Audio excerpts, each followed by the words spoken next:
My presentation this evening is on Andal, the saint poetess of Tamil Nadu. I still adhere to the old terminology of poetess and actress, and so you'll have to forgive me for that. I just can't change my ways to suit modern terminology. Andal remains as much a mystery as she was even in her own time. There is very little that we really know factually about her. What we do know is that Andal probably lived between the 8th and the 9th century, and certainly she left behind a corpus of poetry, 143 verses collected as one work and 30 verses collected as another work. So in all, 173 verses is all that is available for us to really build this character called Andal. But over the years, several layers on Andal have actually been applied. And today, what we look at when we talk of Andal is a collective personality. And she reflects as much as what she is in her works, as she also reflects the way our thinking evolved over a period of time to make her what she is today. I don't know if the Andal of her time were to come back, would she be able to recognize what we have made of her? I don't know. But we will leave it to that, and let us see what we do know about Andal over the various centuries. So this is the icon of Andal in the village of Srivilliputturu. Srivilliputturu, I'll be showing you a map shortly, is in the deep down south of India, what was once Pandyan territory. The Pandyas ruled from Madurai, and this was all part of their kingdom.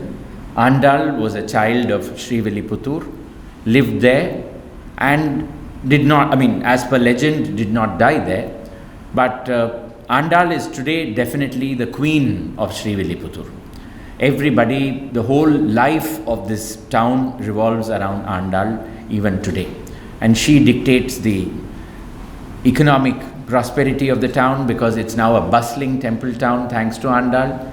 The temple festivals that happen over there, Andal comes out in procession several times of the year and goes around the town and sees what it is like. And so therefore she is very much a living presence, and she is the reason for the growth of Srivilliputturu as a town. That is the map of South India that I was talking about. Sometime around 1100 AD, Andal predated this map, if this map can be termed accurate, by around 200 years. And so you've got the Cholas who were, occupying most of northern Tamil Nadu. Then you've got Pandyas who occupied southern Tamil Nadu. And you've got the Cheras who occupied what is today Kerala. And Andal was a product of the Pandyan side of Tamil Nadu. Tamil Nadu itself and Tamil tradition comes from a strong Jain and Buddhist background. Till the 5th century, we were thriving Buddhist and Jain colonies.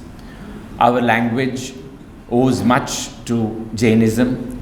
The concept of school, the concept of education, all of it came thanks to the early Tamil Jains who inhabited our part of the country. And later, there was a resurgence of Shaivite and Vaishnavite thinking. And once that came about between the 7th, 8th, 9th and 10th centuries, Jainism and Buddhism almost completely vanished from Tamil Nadu, leaving behind a minuscule community of original Tamil Jains who have very little connection with what their ancestors were all about.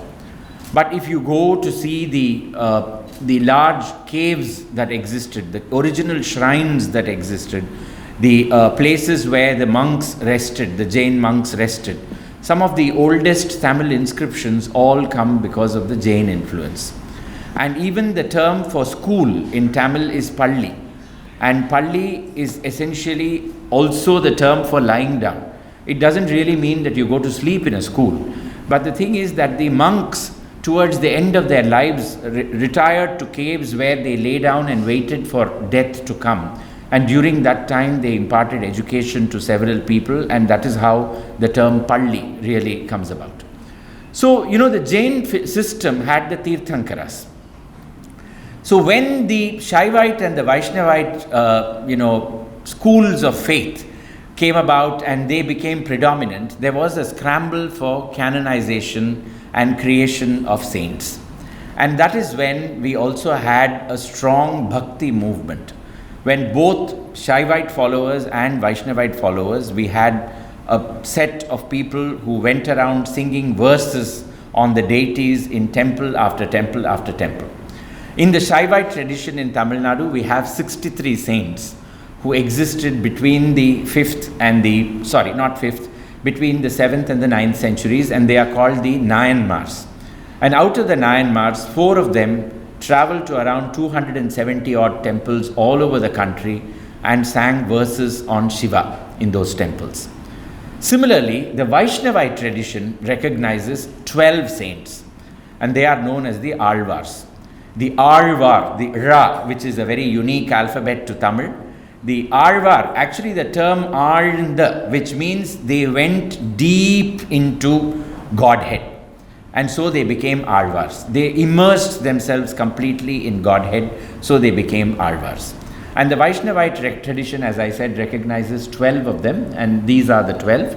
I will not be telling you about the lives of all 12, it's not really necessary. The Nayanmars, about whom I mentioned, the Shaivite saints, out of the 63, 3 are women.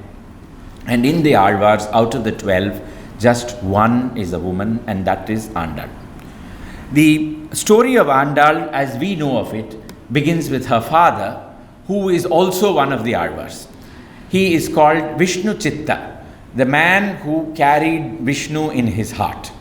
And it is said that once there was a debate in the court of the Pandya king Sri Vallabhadeva, and he asked for scholars to come from all over and explain what they meant by Godhead. And Vishnu Chitta went there, and he was able to expound with such wondrous detail that everybody accepted that his explanation was the greatest.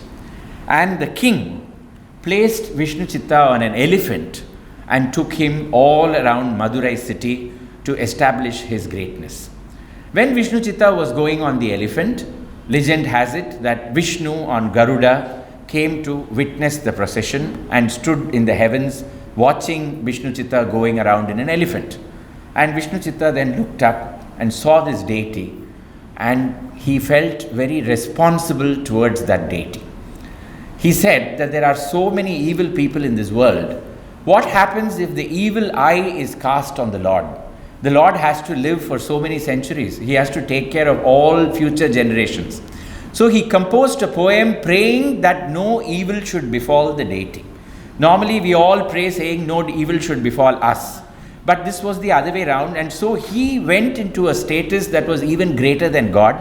So he became Periya Alvar. So he became the elder Alvar. He became the eldest among all the devotees of the Lord. He was even senior to Vishnu, because he considered Vishnu to be his child, and he was warding off the evil eye from Mahavishnu. So even today, when Periyalvar is brought out during his festival, on one particular day he will be brought out in an elephant like that to signify the day when he expounded Godhead in Madurai. Srivilliputtur is to the south of Madurai. You can see Madurai there on the map marked very clearly. It is south of that, and that is where Vishnu Chitta or Periyalvar lived. And his activity was very simple. He tended a garden from which flowers were taken each morning for worship at the temple of Vatapatra Shahi.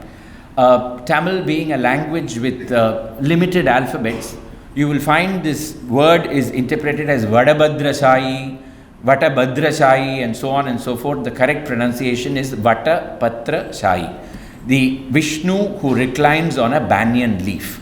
The belief being that when the world comes to an end and the oceans swallow the entire creation, Lord Vishnu once again comes out on a banyan leaf as a small baby sucking his toe, and that marks the beginning of all creation once again.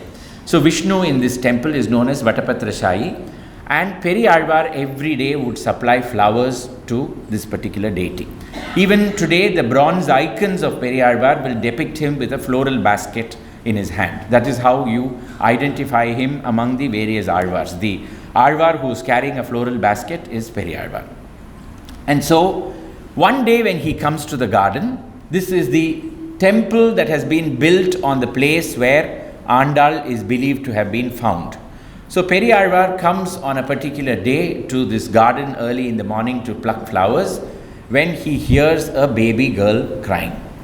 And he goes and finds this infant and he takes her home, and he does not know who are her parents. She is a foundling, and because she was found on the earth, he believes, like Sita, that she was given from the earth, and he names the child as Godha, given by the earth. So Godha in Tamil becomes Kodai over a period of time, and Godha is his only child and he takes great care of her. The child is brought up in the Vaishnavite tradition and becomes very, very devout. So this is a stone image of Andal which you find in that garden at the place where it is believed Periyalvar came and found the baby. So Andal grows up, and as she is growing up, she hears her father telling her the stories of Vishnu, Krishna every day, and she becomes completely obsessed with the Lord. Every day her father takes a floral garland to the temple, and before going to the temple, he places the garland in a basket and then goes off to have his bath. Andal wears the garland around her tresses, her coif, which is on one side. She wears the floral garland and looks at herself in a mirror and sees whether the garland is suitable to be offered to the deity. It is taboo. I mean, today you can't even smell the flower that is being offered to the deity.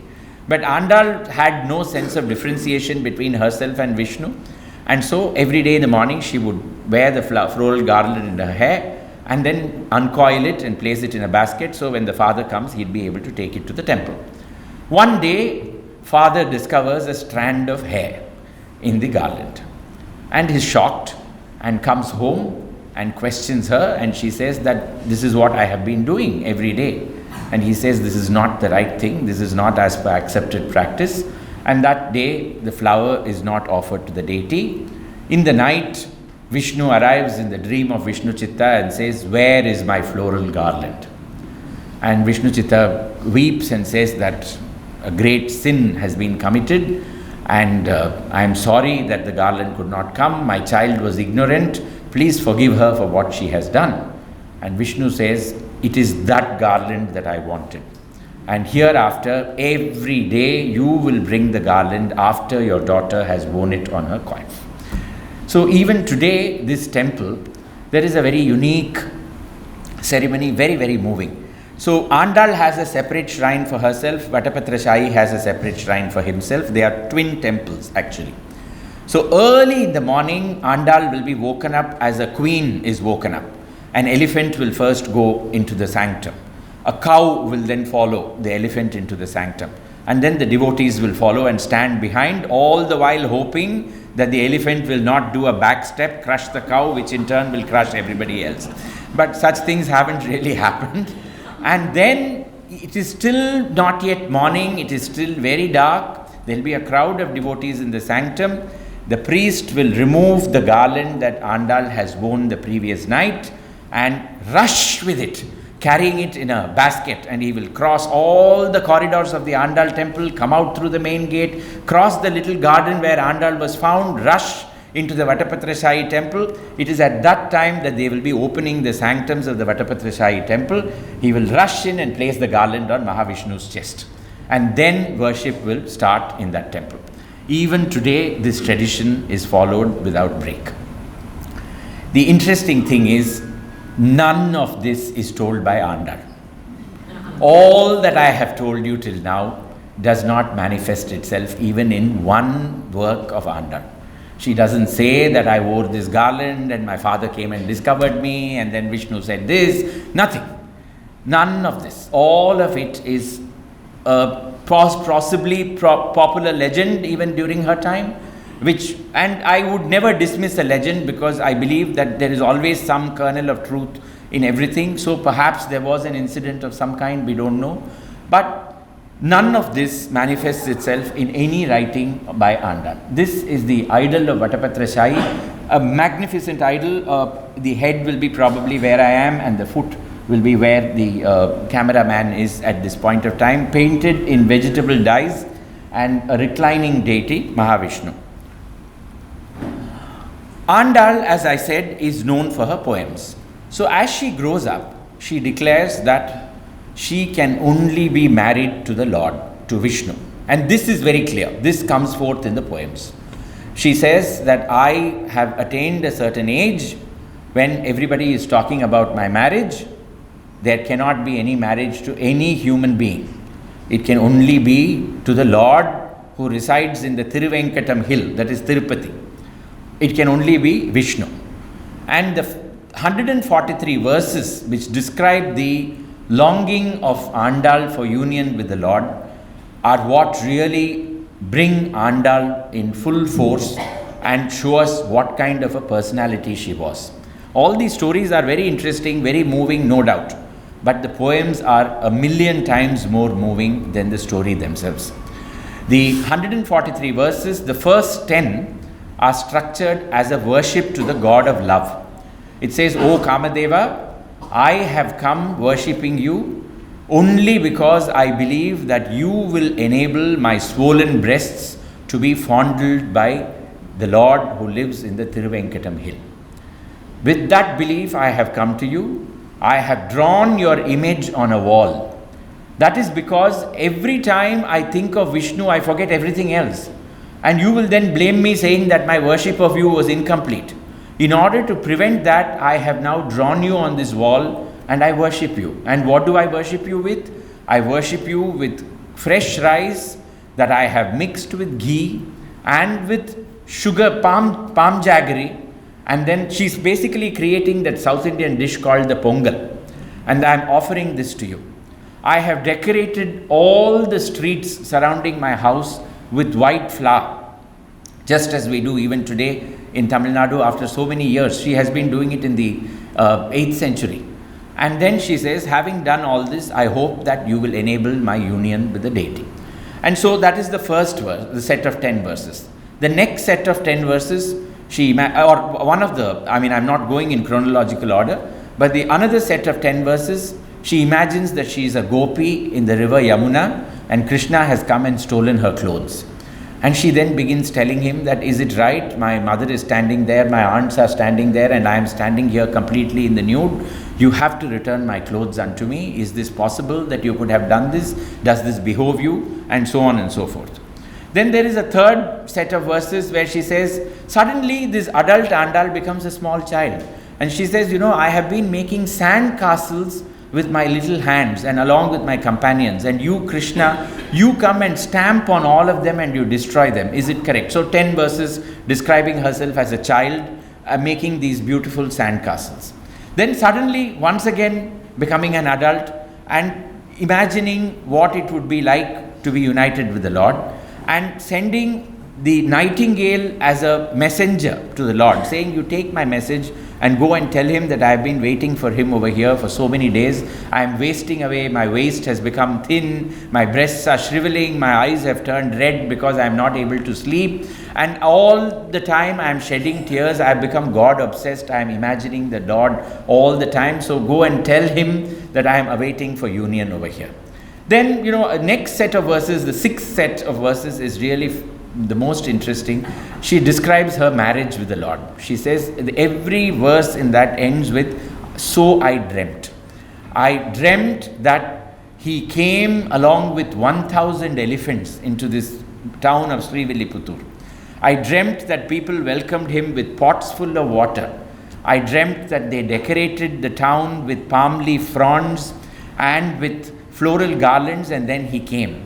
I dreamt that my sister-in-law gave me a fresh sari to wear for the wedding. I dreamt that he held my hand. I dreamt that I walked 7 times around the fire with him, and he promised to be my Lord in this birth, in the next birth, and in several births to come. I dreamt that he put my toe on a stone, which is a South Indian marriage tradition even today. The only time when the husband will touch the foot of his wife, at least in public. And he will hold her toe and place it on a grinding stone, and then pray that the marriage should be as rock solid as the stone on which she is standing at that time.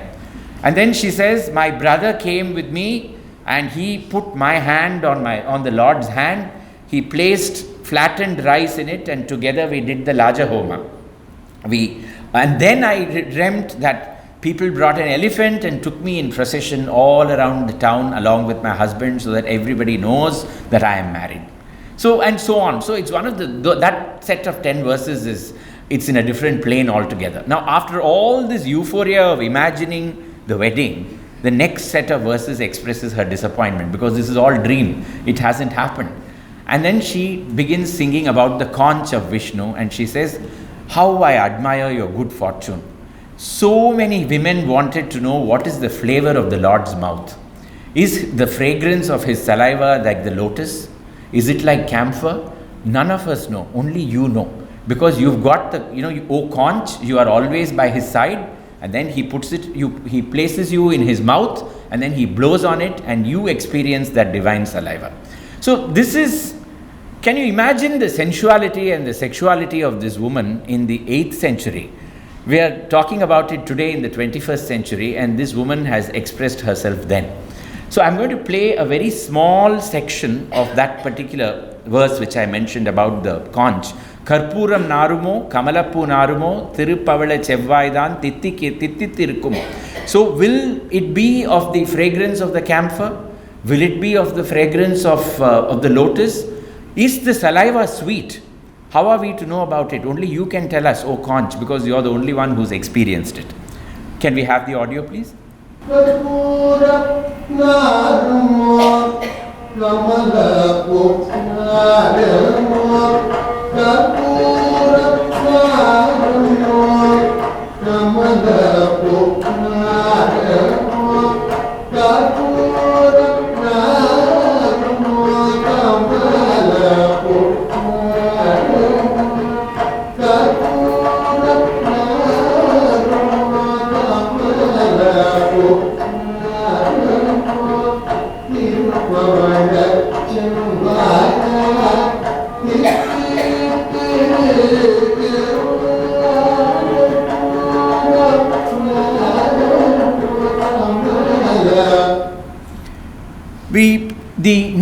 This is the painting that depicts that imaginary marriage between Andal and Mahavishnu, when she imagines all these things happening to her. And after the, this conversation with the conch, talking about it and saying that, only you know about so many details about the Lord, she then describes her illness. And she says that I have reached a certain stage of madness where everybody has come to know about it. My father knows about it, my mother knows about it, everybody in the town knows about it. There is no shame left in me. I am so obsessed with the Lord. So what is the point in my staying here? Take me to Gokulam and leave me there. Let me live with the Lord and experience everything. And this woman who is living in Srivilliputtur is describing Vrindavan as she knows of it. She says, take me to that Bandiravata, that banyan tree under which Balarama killed Pralambasura. Take me to this Bhakta Vilochana, this place where Krishna is waiting with all his shepherds. Take me to the river Yamuna. She describes the whole place, and you realize that there's a lot of Mirabai in the way Andal is singing. Because she is also imagining, that Vrindavan ki kunjgalin mein yaad aave. It's the same thing which is there so many centuries earlier in Andal's poem, when she is thinking about what life is in Vrindavan. And then there is one set of verses where she says, I have got a fever for which I need to be fanned. The only garment that you need to bring to fan me is what he is wearing on his waist.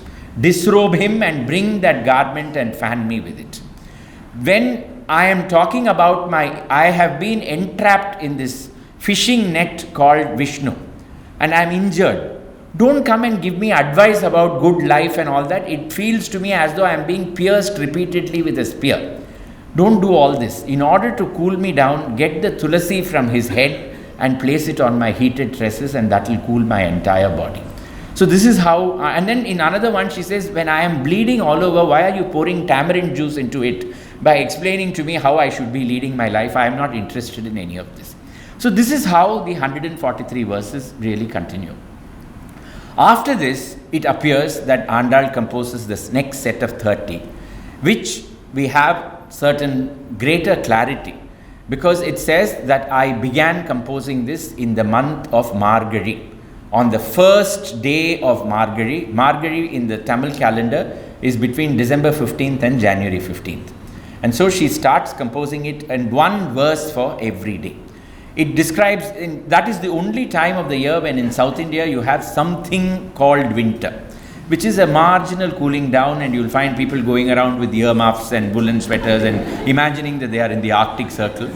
And Tambram lives are also very, how do I put it? We are very harsh on ourselves. We will not indulge ourselves. So when the weather is a little colder and you want to sleep a little longer, that's when everybody will get up earlier than what they did.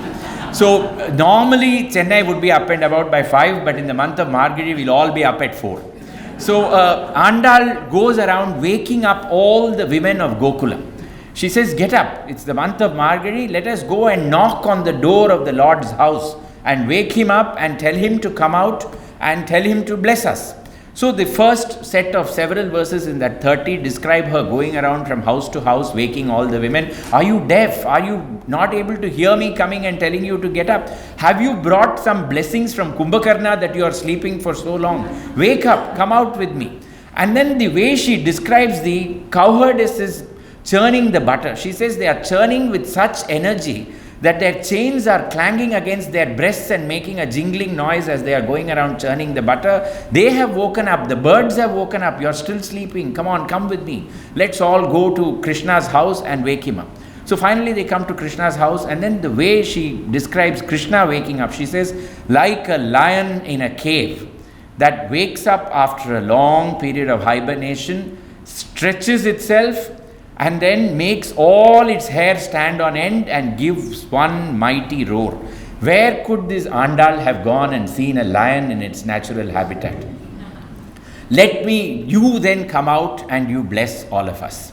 So this is the kind of, that 30 verses are like that when she describes him. In the midst of all this, in the earlier, I forgot, in the 143 verses, there is also a wonderful verse which says, when they make a bronze icon, they make a mud effigy of it, and then they pour wax into it, and then the wax melts away, leaving the bronze in its place. That's called the lost wax process. She describes that, and she says, just like that, I want to be embraced tightly by the Lord so that he holds me and I melt completely into him. So she has seen the bronze making that South India is so famous for, and she's incorporated it into her poems. This is a phenomenal personality. The story, we come back to the story. So Andal tells her father that I will never be able to marry anybody except Mahavishnu. And her father says, very well then, there are 106 temples to Vishnu that are sacred. I will bring all of them through my great prowess. You can see the idol and you can tell me whom you want to marry. And so all 106 of them arrive one after the other. And she finally identifies Ranganatha of Srirangam as her consort. And then Vishnu Chitta makes preparations for taking his daughter to Srirangam. In her poems, she mentions 3 temples with great detail. One is Tirupati, where Venkatachalapati or Balaji, as we know of him, is there. The other one is a temple very close to Madurai, a temple called Azhar Kovil, where the Lord is known as Sundara Raja. And the third one is Ranganatha in Srirangam. So she is taken to this particular temple, where we believe that on the final day of Margari, that is January 13th or so, she merged with the Lord. And that really brings an end to Andal's life. But Vishnu Chitta is bereft. He then tells the Lord that, who is going to believe me when I go back and tell them that I came here and you took my daughter away? They'll say you probably killed your daughter, or she got lost on the way, or as it is, she was not normal. So, so you probably lost her on the way. So what am I going to do? Vishnu says, don't worry, you go back to your town, you will find her waiting for you there. I will come in the month of Panguni, and I will marry her there in front of everybody. And so that is what happens really. The marriage of Andal is celebrated in Srirangam on the last day of Margari.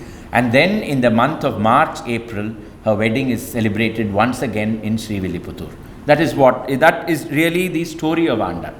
But now we come to the post-Andal phase, and we see how Andal became gradually a larger and larger personality.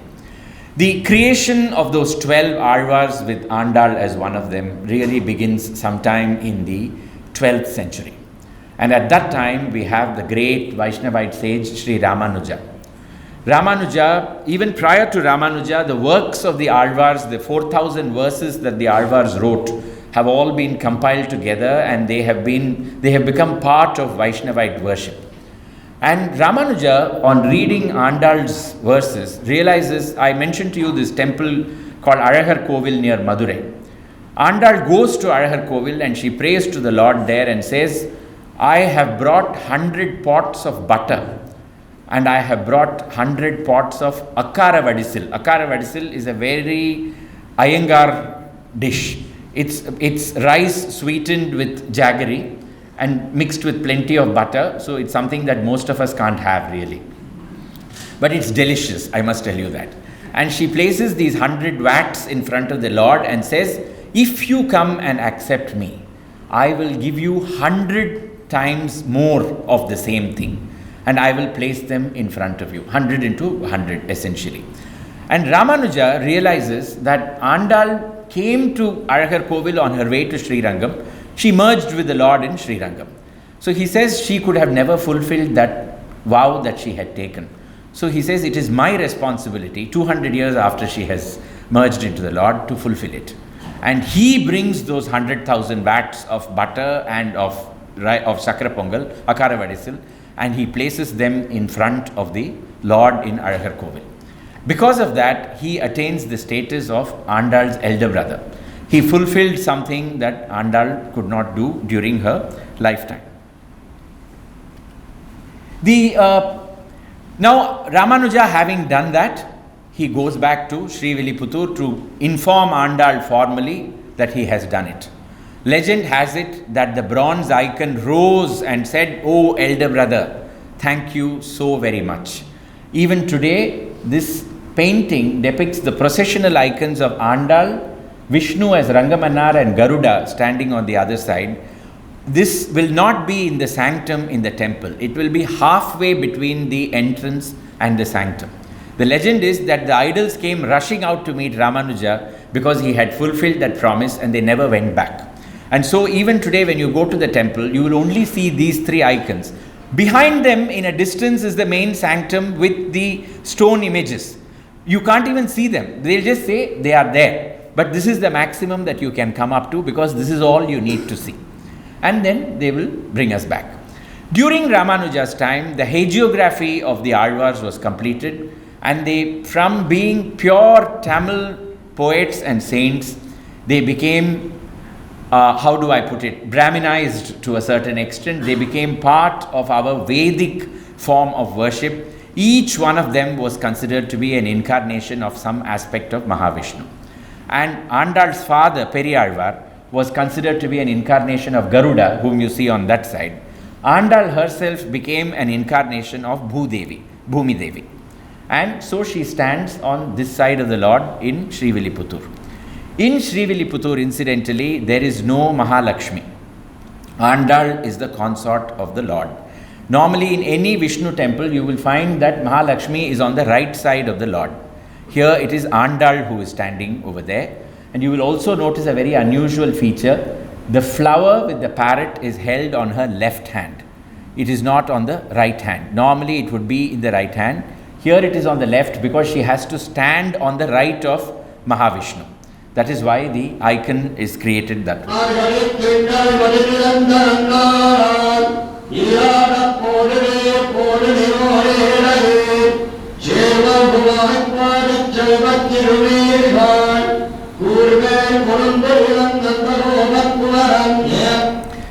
That is how the traditional Vaishnavites will recite Andal's poetry in the temple during the month of Margazhi every year.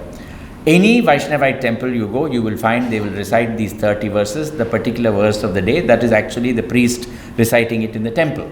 In the 1950s, it became necessary to set them all to music so that people could learn them and sing them as part of the concert tradition in South India, in Carnatic classical music.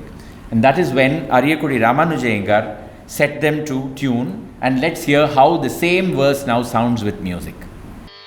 மார்கழி திங்கள் மதி நிறைந்த நன்னாளால் மார்கழி திங்கள் மதி நிறைந்த நன்னாளால் மார்கழி திங்கள் மதி நிறைந்த நன்னாளால் மார்கழி திங்கள் மதி நிறைந்த நன்னாளால் நீ. You can see behind, these are the three processional icons, and you can see deep in the distance the sanctum with the idols over there which you can't even make out. This is the maximum that you can go into the Andal temple. Now in the 14th century you had the Vijayanagar Empire. Vijayanagar Empire controlled all of South India at that time, and the greatest of the rulers of the Vijayanagar Empire was King Krishnadevaraya, who ruled between 1509 and 1529. Krishnadevaraya conquers Andhra in 1516 and says one night he had a dream, Mahavishnu coming to him and telling him that I am the ruler of Andhra, you have now conquered this entire place, I want you to do something for me. And he says, what is it that you want? He says, compose a poem and create it in Telugu. And Krishnadeva says to Vishnu, what is it that you want me to create? He says, write this story of my beloved, write the story of Andal of Godha. So Krishnadevaraya creates a huge, beautiful work, the first, one of the earliest prabandhas in Telugu, and that is known as Amukta Malyada. This is a sculpture of Andal in Hampi. Amukta Malyada basically means giver of the worn garland. So because she wore a garland and then gave it away to Mahavishnu, so that is the title of the work.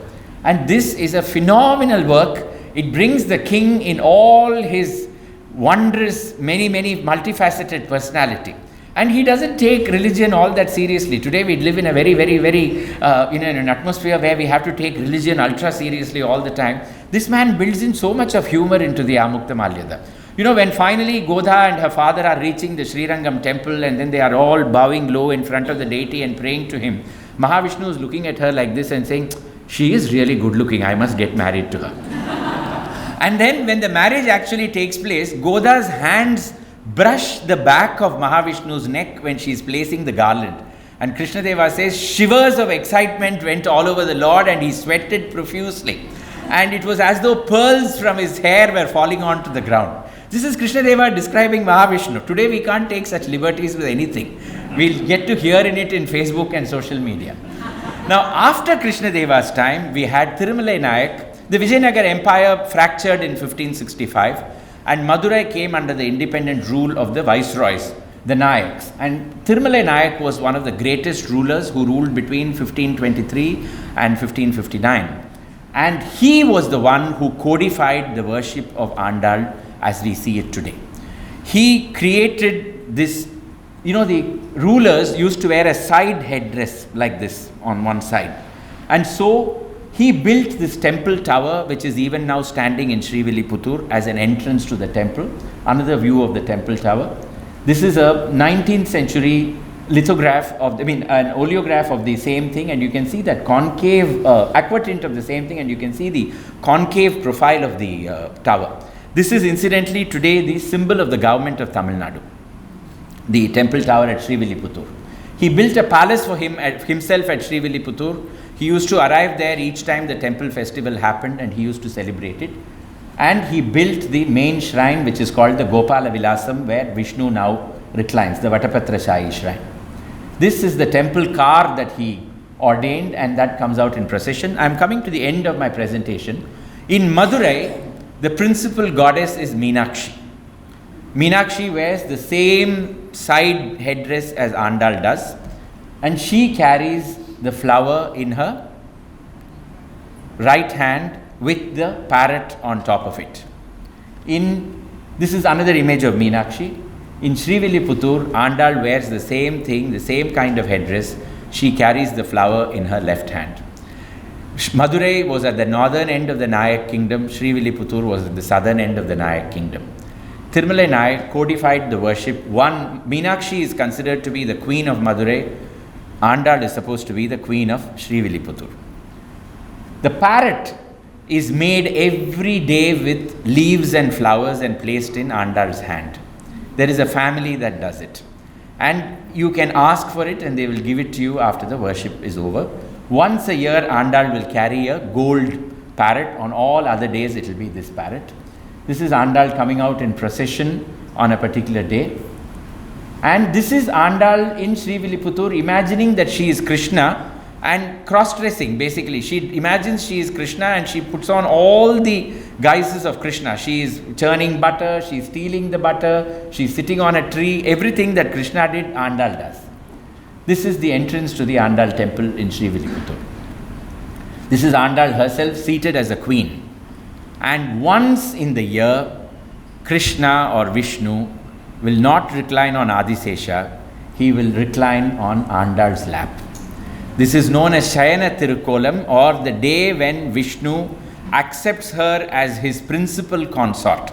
And that is the day when she has a golden parrot in her hand, as you can see, and Krishna is reclining on her lap. This marks the culmination of the festivities in Srivilliputtur. So I'm just going to show you two videos just to show you how Andal became an integral part of our cultural scenario in South India.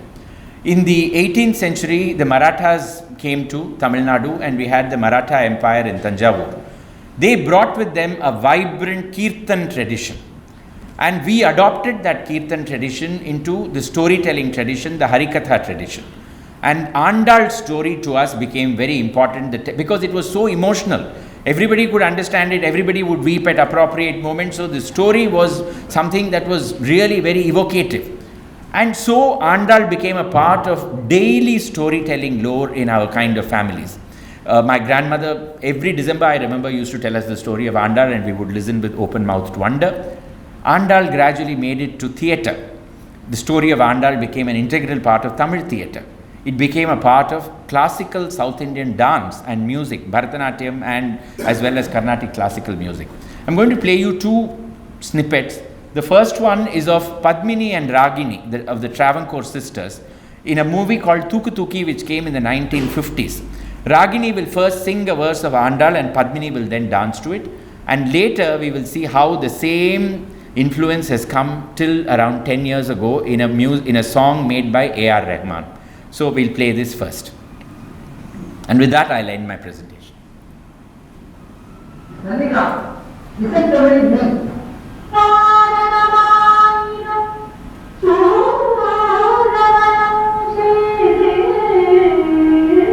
The voice is that of M.L. Vasanta Kumari.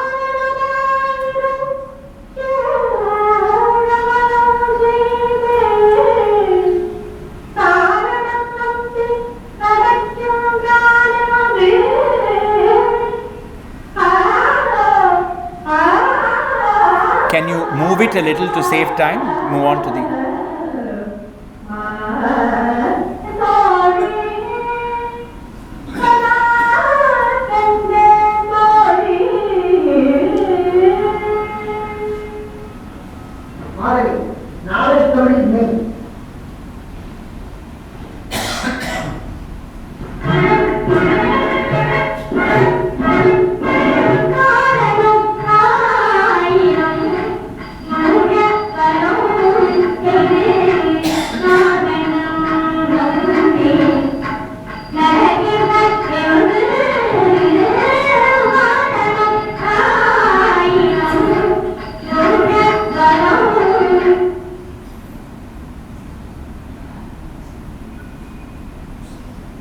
The next slide. I'll move it. Yeah. This was made by A.R. Rahman around 10 years ago.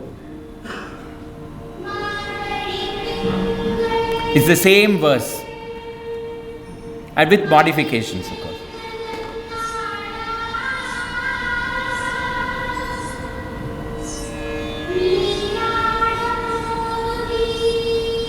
And you can see she is still wearing the same headdress.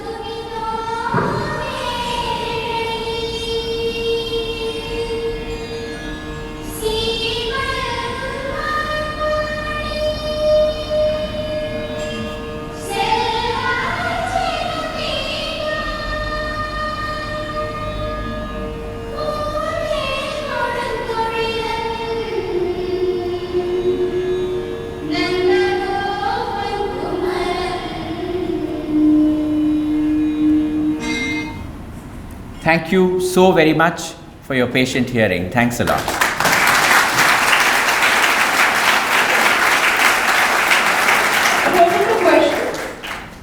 One question I have is about the symbolic value for some of the details that you spoke about, the garland and the parrot and all of these different things. I was wondering what your interpretation of that is and how we can kind of refer it back to our lives. One thing is that, a lot of our ritual is also meant to keep our interest going in our practices.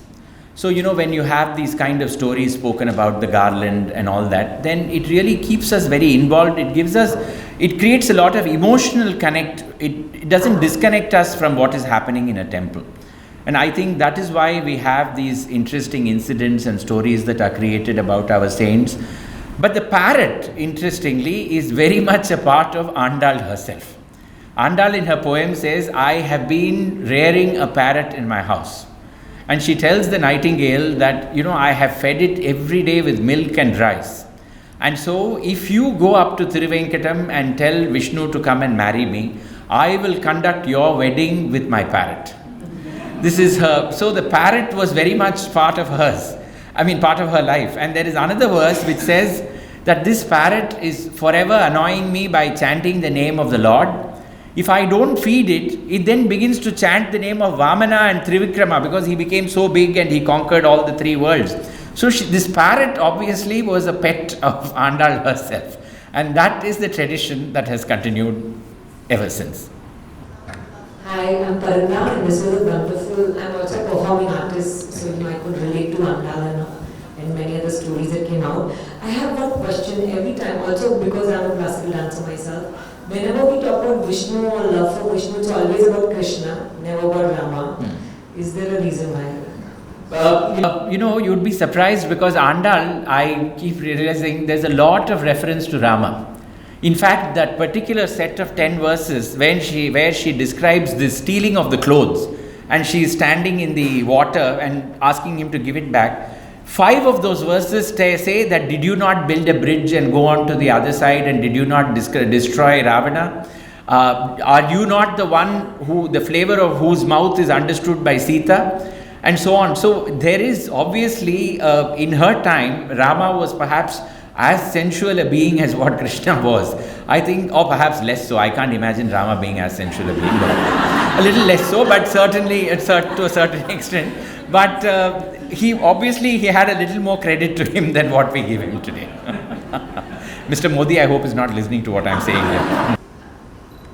Hi, I'm Pravina, and this is all very, very new to me. Thank you. Thank you. I wanted to ask you, at a time when Andal was so openly sexual and sensual about what she desired for herself, what happened later when women were so suppressed and were not able to express themselves? I think it's essentially a function of history and what happened in the country over a long period of time. There is a school of thought that says that with the arrival of the Muslim invaders, things changed. But I would beg to differ from that because I think the women in the Muslim families were probably as bold as what they were in, and definitely conjugal relationship, falling in love, physical relationships were all as important to the Muslim nobility as it was to the Hindu. So this is entirely my interpretation and I'm open to correction. My view is that it was with the arrival of the English that we completely changed and we became a very, very prudish and moralistic society. There are poems which because I have been brought up in a prudish and moralistic society, I wouldn't be able to recite it today here. But we've had those poems as late as the 16th and the 17th century. To just give you the first 2 lines, every day my youth is fading away, enjoy me while you have the physical strength.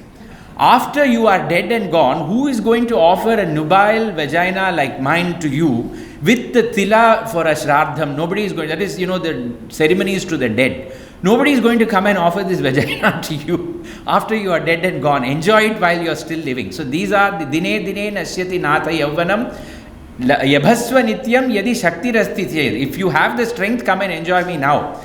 Mritasya kodasyati pinda sannidau tilodakaihi shardham alomasham bhagam. Who will come and give you this part of my body, this pudenda, to you as part of the shraddham? So this was the tradition with which we were brought up. Suddenly we had these Victorian morals just being thrust on us. Of course, the English are highly asexual beings, as you all know. It's probably something to do with the weather. That's not true. That's not true. No, but the point is that I think the concept, see, even the word Devadasi, for instance, which was the handmaiden of God, it was a very beautiful concept in its time when it existed. Of course, it had degraded to a great extent, and the women were being exploited, there is no doubt, by the 18th century. But the only word in the English dictionary for them was prostitute. And so when the High Court of Madras, for instance, was set up, the first cases really dealt with property rights between two Devadasis, and the judgment say this is a story of one prostitute versus the other. But that was not true. They were not prostitutes. They had a different understanding of what their life was.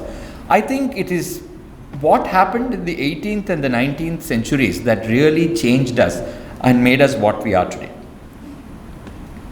In a way, it is good because our population would have gone up several times more. There's one more question. Do you know of any poetry or verse or music written during the Mughal court where the women are expressing their sexual desires? I'm not so good on Mughal history beyond the broad facts, so I would not be able to tell you that. But I did mention to you about the Maratha rulers coming and ruling from Tanjavur, if you remember, during the course of my talk. So in the 18th century, we had a ruler called Pratapa in Tanjavur. He was a Maratha ruler. He had a concubine in his court by name Mudduparni. Mudduparni has written a book called the Radhika Santwanamu. The title itself means the satisfaction of Radha. And it talks about Radha as the consort of Krishna, realizing that Krishna has fallen in love with her niece Ila Devi. And she then tells Ila what to expect during an act of lovemaking and what a woman should experience during an act of lovemaking with a man. So this is one of the rare works that we still have with us, this Mudduparni's Radhika Santwanamu. And in its time it was celebrated. In 1905, the courtesan Bengaluru Nagaratnamma decided to republish this work. And it was released in 1910, and it became the first book in the history of modern India to be proscribed under the Indian Penal Code. The British clamped down on it, and I went through the whole file when I was doing the life of Bengaluru Nagaratnamma. And it says one prostitute wrote this book and another prostitute has edited it. This is the first opening line of that. And so the book was banned. And then the entire fight is very interesting because Nagaratnamma says there are books like this which have even more erotic content in them, but they were written by men. Those books are now part of the syllabus of the Madras University. Nagaratnamma is no ordinary woman, fighter. So she is saying that in what way is my book inferior to those? Why is this book being banned? And then she says, just as a housewife, her dharma is to be chaste. As a Devadasi, my dharma is to not recognize what is chastity. Therefore, why don't you recognize that there is a counterpoint of view in my way of living? So this is the argument, and the book remained banned till 1948. It was a bestseller between 1910 and 1948 when it was banned, and now not so many people read it any longer. I don't know whether this is in the topic or not, but what is it about Lord Krishna that everybody falls in love with? Has to be something. Well, I think the how do I put it, the dalliances with the gopis. The Puranas themselves depict Krishna as a romantic being, somebody who fell in love, with whom women fell in love. Of course, later you interpret it as the Jivatma yearning for the Paramatma. It makes it very boring when you look at it like that. But there is no doubt, but that is a way of looking at it also. But we've all been brought up on those stories. And you take Jayadeva, Gita Govinda. From the 12th century, the same work is sung all over India. And it describes the union of Krishna and Radha, their separation, their pining for each other. So there's so much of romance in Krishna that he becomes the deity with whom everybody falls in love. But the Alwars were obsessed with Narasimha. Can you believe? Falling in love with Narasimha. So that is also there. That was probably the strength out of Krishna. Yeah, could be. Okay, Sriram. Thank you. Thanks a lot. Thank you.